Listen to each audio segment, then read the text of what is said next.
नमस्कार दोस्तों, आइए जानते हैं आज मध्य प्रदेश की बड़ी खबरें। आज की पहली खबर है कि 1 जुलाई से शिक्षा विभाग में ई अटेंडेंस अनिवार्य। लोक शिक्षण संचालनालय ने 1 जुलाई से शिक्षा विभाग में ई अटेंडेंस अनिवार्य कर दी है। यह नियम शिक्षकों के साथ साथ विभाग के सभी कार्यालयों और प्रशिक्षण संस्थानों में कार्यरत कर्मचारियों पर लागू होगा। इस आदेश के बाद शिक्षक और कर्मचारी संगठनों ने विरोध प्रदर्शन शुरू कर दिया है। पहले केवल शिक्षकों को शिक्षक ऐप के माध्यम से ई अटेंडेंस लगानी होती थी। भोपाल को मिली बड़ी सौगात। मध्य प्रदेश की राजधानी को बड़ी सौगात मिली है। भोपाल में 52 किलोमीटर लंबा ईस्टर्न बाईपास अब 10 लेन होगा। इसे वेस्टर्न बाईपास से 11 मील व भानपुर भौंडी पर मिलना था, लेकिन अब इसमें समय लगेगा। PWD MPPWD को इसे रीडिजाइन करने के लिए भेजा है। नई डिजाइन के साथ इसे कैबिनेट की मंजूरी मिलेगी, फिर काम शुरू होगा। ये 3,900 करोड़ रुपए का प्रोजेक्ट है। गौरतलब है कि हाल में एम्पावर्ड कमेटी की बैठक में मल्टीलेन ईस्टर्न बाईपास पर फिर से काम शुरू करना तय हुआ है। दरअसल भविष्य की अनुमानित मांग को देखते हुए मौजूदा सड़क कनेक्टिविटी को मजबूत और बेहतर बनाने की आवश्यकता थी।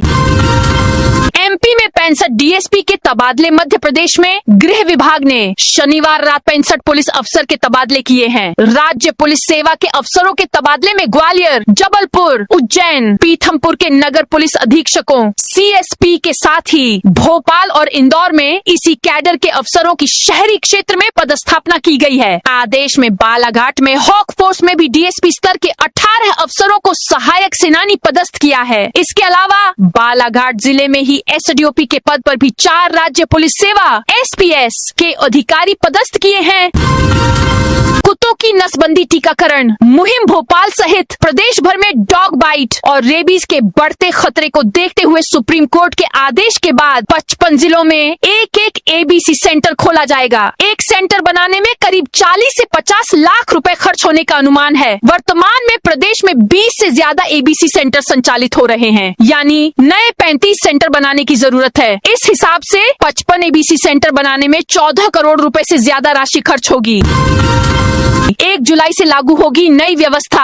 MP की ग्राम पंचायतों को मिलने वाले सरकारी बजट और फंड आवंटन एलोकेशन का पूरा ढर्रा बदलने जा रहा है। प्रदेश में अब पंचायतों को उनकी भौगोलिक स्थिति, विकास के स्तर और आबादी के आधार पर A, B और C 3 अलग अलग श्रेणियों में बांटा जाएगा। 1 जुलाई 2026 से पूरे देश के साथ मध्य प्रदेश में लागू होने जा रही केंद्र सरकार की नई योजना VBG रामजी विकसित भारत ग्राम जी के तहत इस नई व्यवस्था को अमली जामा पहनाने के लिए प्रदेश में व्यापक स्तर पर सर्वे का काम शुरू कर दिया गया है।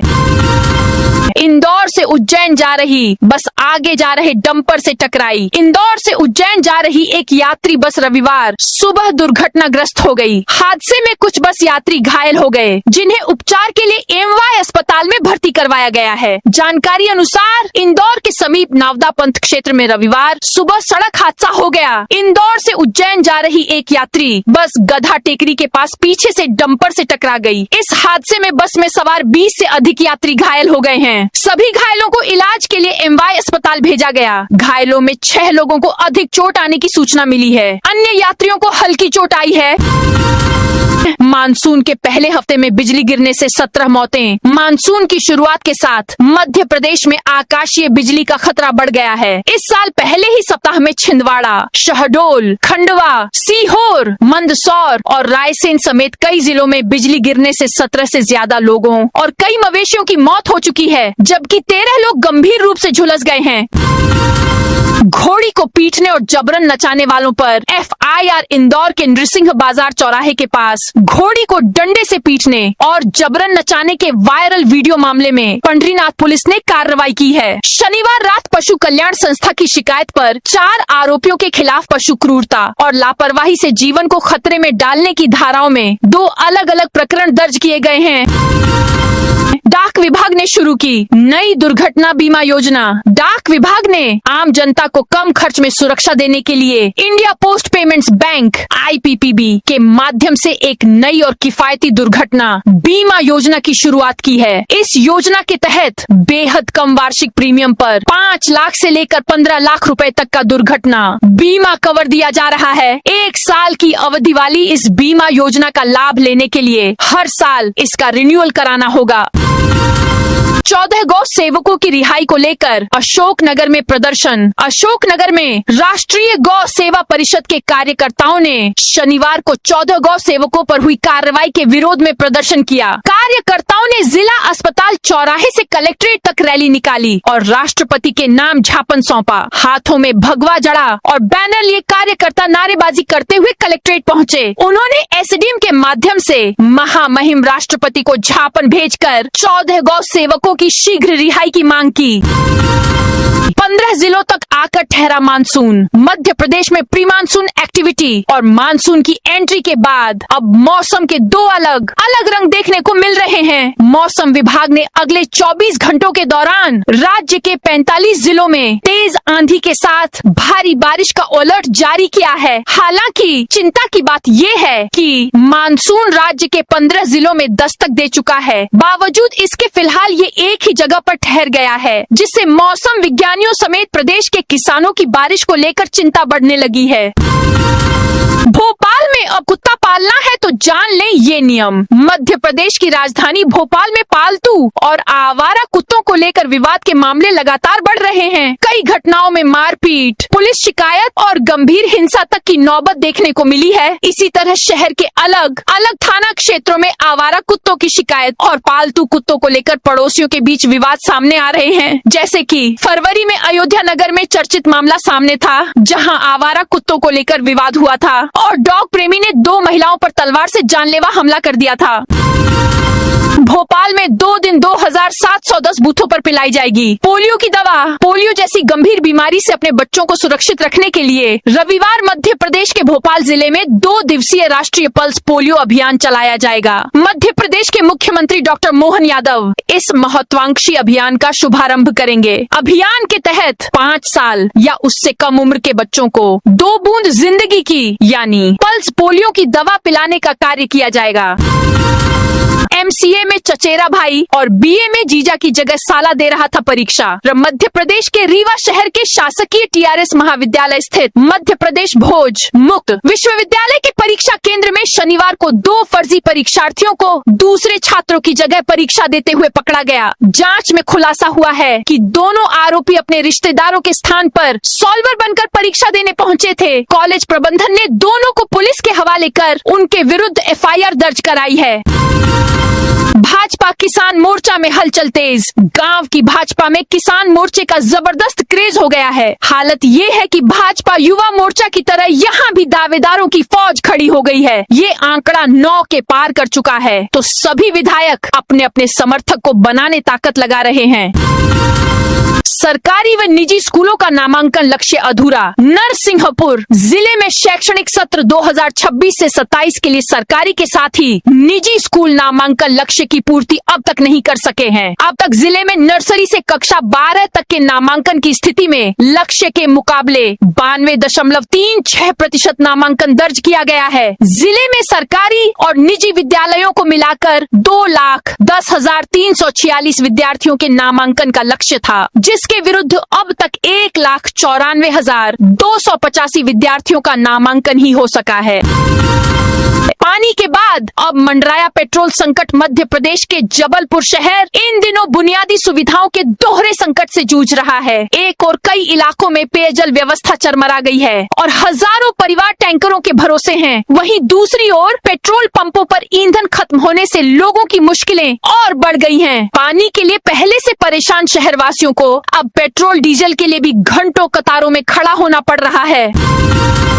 स्कूल में पटाखा बम फटने के बाद हरकत में विभाग। छतरपुर जिले के चंदला क्षेत्र के सिलगांव प्राथमिक विद्यालय में पटाखा बम फटने से 2 बच्चों के घायल होने के मामले में शिक्षा विभाग सक्रिय हो गया है। घटना सामने आने के बाद विभागीय अधिकारियों ने स्कूल पहुंचकर मौके का निरीक्षण किया। उन्होंने सुरक्षा व्यवस्था का जायजा लिया और पूरे मामले की जानकारी ली। गौरतलब है कि 24 जून को स्कूल परिसर में खेलते समय 2 बच्चों को एक लावारिस पटाखा बम जैसी वस्तु मिली थी। प्रदेश में अब भी 13.04 लाख एकड़ वन भूमि कब्जे में। एमपी वन विभाग ने मप्र के जंगलों को अतिक्रमण से मुक्त कराने के लिए मैदानी स्तर पर अपनी कार्रवाई तेज कर दी है। विभाग ने इस साल पिछले 3-4 महीनों के भीतर विभिन्न वन मंडलों में लगभग 2200 एकड़ करीब 880 हेक्टेयर वन भूमि को अवैध कब्जे से पूरी तरह बहाल करा लिया है। हालांकि अभी भी एमपी की करीब 13.04 लाख एकड़ जमीन अतिक्रमणकारियों और अन्य लोगों के कब्जे में है।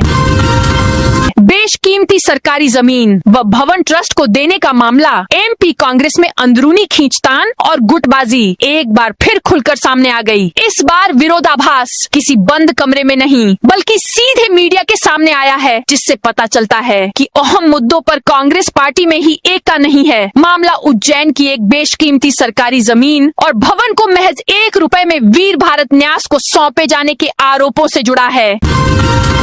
20,000 महिलाओं और बुजुर्गों के केस भी लंबित। भोपाल जिला न्यायालय में लंबित मामलों का आंकड़ा बढ़कर 1,48,633 पहुंच गया है। इनमें 24,000 से अधिक ऐसे मामले हैं जिनमें समय पर गवाही नहीं हो सकी है। वहीं महिलाओं और वरिष्ठ नागरिकों से जुड़े 20,385 प्रकरण भी विचाराधीन हैं। लंबित मामलों के बीच महिलाओं के खिलाफ अपराध की अदालतों की संख्या 2 से बढ़ाकर 3 कर दी गई है ताकि मामलों में जल्द न्याय मिल सके। 571 सरकारी कॉलेजों में सिर्फ 10 में नियमित प्राचार्य मध्य प्रदेश की उच्च शिक्षा व्यवस्था प्रभारी संस्कृति के सहारे चल रही है। प्रदेश के सभी 16 सरकारी विश्वविद्यालयों में नियमित रजिस्ट्रार नहीं हैं। कहीं प्रभारी रजिस्ट्रार काम संभाल रहे हैं तो कहीं प्रोफेसरों को अतिरिक्त जिम्मेदारी दी गई है। 571 कॉलेजों में से भी सिर्फ 10 के पास नियमित प्राचार्य हैं। सबसे बड़ी वजह प्रमोशन में आरक्षण से जुड़ा मामला अदालत में लंबित होना है। पेंशनर्स एसोसिएशन 30 जून को कलेक्टर को देंगे 6 सूत्रीय ज्ञापन। प्रोग्रेसिव पेंशनर्स एसोसिएशन के तत्वावधान में 30 जून मंगलवार को कलेक्टर के माध्यम से मुख्यमंत्री के नाम 6 सूत्रीय मांगों का ज्ञापन सौंपा जाएगा। प्रदेश महामंत्री डॉक्टर सुभाष शर्मा के मुताबिक यह ज्ञापन प्रदेश के 50 जिलों में दिया जाएगा। इसमें करीब 5 लाख पेंशनरों की लंबित मांगों के शीघ्र निराकरण की मांग रहेगी। बैतूल का हिल स्टेशन कुकरू बनेगा। एमपी का टूरिस्ट हब मुख्यमंत्री मोहन यादव ने बैतूल के हिल स्टेशन कुकरू को प्रदेश के प्रमुख पर्यटन केंद्र के रूप में विकसित करने का ऐलान किया। उन्होंने यहाँ eco tourism, home stay, adventure और कॉफी टूरिज्म को बढ़ावा देने की बात कही। समुद्र तल से करीब 1137 मीटर की ऊंचाई पर स्थित कुकरू अपने प्राकृतिक सौंदर्य, ठंडी जलवायु, घने जंगलों और 110 एकड़ में फैले कॉफी बागान के लिए जाना जाता है। सरकार इसे प्रदेश के नए पर्यटन डेस्टिनेशन के रूप में विकसित करने की योजना पर काम कर रही है। जबेरा में आकाशीय बिजली से 12 बकरियों की मौत। दमोह जिले के जबेरा थाना क्षेत्र में शनिवार शाम तेज बारिश के दौरान आकाशीय बिजली गिरने से 12 बकरियों की मौत हो गई। यह हादसा पोड़ी खेर माता मंदिर के पास हुआ। बताया जा रहा है कि पशुपालक हल्लू धनगर अपनी बकरियों को चराने गया था। शाम को अचानक तेज बारिश शुरू होने पर वह बकरियों के साथ एक पेड़ के नीचे रुक गया। खनिज विभाग ने 96 ट्रॉली अवैध रेत पकड़ी। बालाघाट जिले के मंगोली खुर्द में खनिज विभाग ने 96 ट्रॉली अवैध रेत जब्त की है। कलेक्ट्रेट कार्यालय परिसर स्थित खनिज विभाग की टीम ने इस कार्रवाई को अंजाम दिया और जब्त की गई रेत को सुरक्षा के लिहाज से ग्राम कोटवार के हवाले कर दिया है। आंदोलन के बाद कोर्ट परिसर को मिली 4 सौगातें। स्वच्छता, पार्किंग, लिफ्ट और बिजली जैसी मूलभूत सुविधाओं की कमी को लेकर लंबे समय से आंदोलन कर रहे रीवा के अधिवक्ताओं को आखिरकार बड़ी राहत मिली है। कई चरणों में विरोध प्रदर्शन और आर पार की लड़ाई के ऐलान के बाद अब जिला एवं सत्र न्यायालय परिसर की सुविधाओं को बेहतर बनाने के लिए करोड़ों रुपए की मंजूरी दी गई है। 650 ई विवेचना टैबलेट से लैस हुई ग्वालियर पुलिस, ग्वालियर पुलिस अब अपराधों की विवेचना को पूरी तरह डिजिटल और तकनीक आधारित बनाने जा रही है। जांच प्रक्रिया को आधुनिक स्वरूप देने के लिए पुलिस मुख्यालय भोपाल ने ग्वालियर पुलिस को 650 ई विवेचना टैबलेट उपलब्ध कराए हैं। इन टैबलेट्स की मदद से विवेचना अधिकारी घटना स्थल पर ही फोटो, वीडियो, दस्तावेज और अन्य डिजिटल साक्ष्य एकत्र कर उन्हें तुरंत ऑनलाइन सिस्टम पर अपलोड कर सकेंगे। खाद बीज दवा के दाम बढ़े, किसान परेशान। बालाघाट जिले के धान उत्पादक किसान खाद बीज और दवाओं सहित कृषि संबंधी अन्य आवश्यक वस्तुओं की कीमतों में बेतहाशा वृद्धि से परेशान हैं। इसके साथ ही खाद के लिए लागू की गई ई टोकन प्रक्रिया और बारिश की कमी ने उनकी चिंताओं को और बढ़ा दिया है। इन समस्याओं के विरोध में किसानों ने आंदोलन की रणनीति बनाने के लिए शनिवार को कुम्हारी में एक बैठक की। नगर निगम और नगर पालिकाओं के लिए प्रदेश अध्यक्ष जीतू पटवारी का प्रभारियों को सख्त संदेश। वर्ष 2027 में प्रस्तावित नगरीय निकायों के चुनावों के संबंध में कांग्रेस ने संगठनात्मक और रणनीतिक तैयारी प्रारंभ कर दी है। इसे लेकर शनिवार को प्रदेश कांग्रेस कार्यालय में हुई बड़ी बैठक में सबसे अधिक जोर प्रत्याशी चयन पर दिया गया है। जिला और विधानसभा प्रभारियों से कहा गया है कि निकायों के आरक्षण की प्रक्रिया पूरी होने तक प्रत्याशी लगभग तय हो जाना चाहिए। मध्य प्रदेश में 30,000 की जगह आए महज इतने आवेदन मध्य प्रदेश स्कूल शिक्षा विभाग में इस बार शिक्षकों के तबादलों के अंतिम आंकड़े सामने आ चुके हैं, जो विभाग के लिए बड़ी राहत लेकर आए हैं। कड़े नियमों और जनगणना ड्यूटी की व्यस्तताओं के बीच इस बार स्वैच्छिक तबादलों के लिए कुल 10,500 आवेदन आए हैं। इंदौर का MY अस्पताल बनेगा डिजिटल हेल्थ मॉडल। MY अस्पताल को डिजिटल स्वास्थ्य सेवाओं के नए मॉडल के रूप में विकसित किया जाएगा। इसकी तैयारी का जायजा लेने के लिए स्वास्थ्य आयुक्त धनराजू एस ने शनिवार को अस्पताल का निरीक्षण किया। उन्होंने OPD और IPD में मरीजों की संख्या, विभिन्न वार्डों की व्यवस्था और भर्ती मरीजों की स्थिति की जानकारी ली। साथ ही यह भी जाना कि अस्पताल में किस बीमारी के कितने मरीज उपचाररत हैं। स्वास्थ्य आयुक्त के दौरे का उद्देश्य Ayushman Bharat digital mission ABDM के तहत MY अस्पताल को डिजिटल स्वास्थ्य प्रणाली के लिए तैयार करना है।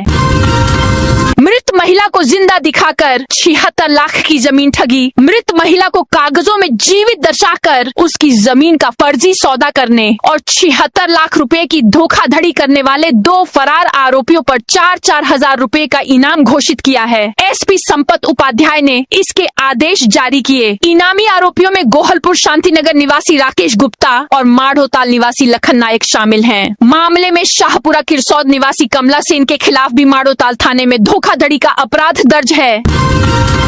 उज्जैन में लगने जा रहे सिंहस्थ से बदलेगा मालवा का नक्शा। सिंहस्थ 2028 केवल महाकाल की नगरी उज्जैन का धार्मिक आयोजन नहीं होगा, बल्कि यह पूरे मालवा क्षेत्र के आर्थिक, सामाजिक और भौगोलिक स्वरूप को बदलने वाला महाअभियान साबित हो सकता है। सिंहस्थ की तैयारियों के लिए उज्जैन और आसपास के जिलों में 25,000 करोड़ रुपए से अधिक की अधोसंरचना परियोजनाएं संचालित हैं, जिनका सीधा लाभ उज्जैन के साथ इंदौर, देवास, रतलाम, शाजापुर और मंदसौर को भी मिलेगा। ठगी के आरोपियों की तलाश में इंदौर पहुंची तेलंगाना पुलिस साइबर ठगी के एक मामले की जांच में तेलंगाना पुलिस की टीम रविवार सुबह इंदौर पहुंची। टीम सबसे पहले पलासिया स्थित पुलिस कंट्रोल रूम पहुंची, जहां से उन्हें खजराना थाना भेजा गया। बताया जा रहा है कि पुलिस साइबर फ्रॉड से जुड़े आरोपियों की तलाश में आई थी। सूत्रों के अनुसार इस कार्रवाई में इंदौर और भोपाल से 3 लोगों को हिरासत में ले जाने की भी चर्चा है। MP पुलिस के पास 16,500 वाहनों की कमी। आमतौर पर वाहनों की उम्र 1.5 लाख किमी की रनिंग या 15 साल होती है, लेकिन मप्र पुलिस 4 से 5 लाख किमी चल चुके वाहनों से बदमाशों का पीछा कर रही है। नतीजा यह कि बदमाश बेहतर वाहनों के कारण 100 किमी प्रति घंटा से ज्यादा की रफ्तार से चल रहे हैं और पुलिस के पुराने वाहन 60 से 70 जाते जाते हाँफने लगते हैं। गोसेवा का नया मॉडल, लीज पर 130 एकड़ जमीन। बीमार बेसहारा गायों की देखभाल के लिए प्रदेश सरकार ने नई योजना तैयार की है। गोवंश संरक्षण को अब व्यावसायिक मॉडल से जोड़ा जा रहा है। प्रदेश में गोकुल धाम गौशाला खोली जा रही है। इसके तहत निजी संस्थाओं और सामाजिक संगठनों को 130 एकड़ तक सरकारी जमीन लीज पर उपलब्ध कराई जाएगी। 571 सरकारी कॉलेजों में सिर्फ 10 में नियमित प्राचार्य मध्य प्रदेश की उच्च शिक्षा व्यवस्था प्रभारी संस्कृति के के सहारे चल रही है। प्रदेश के सभी 16 सरकारी विश्वविद्यालयों में नियमित रजिस्ट्रार नहीं हैं। कहीं प्रभारी रजिस्ट्रार काम संभाल रहे हैं तो कहीं प्रोफेसरों को अतिरिक्त जिम्मेदारी दी गई है। 571 कॉलेजों में से भी सिर्फ 10 के पास नियमित प्राचार्य हैं। सबसे बड़ी वजह प्रमोशन में आरक्षण से जुड़ा मामला अदालत में लंबित होना है। विवि में रजिस्ट्रार पद पर पिछले 16 साल और सरकारी कॉलेजों में प्राचार्य पद पर करीब 17 साल से नियमित पदोन्नति नहीं हुई। तो दोस्तों, यह थी आज मध्य प्रदेश की बड़ी खबरें। आप इस वीडियो को कौन से जिले से देख रहे हैं, उस जिले का नाम जरूर बताइए।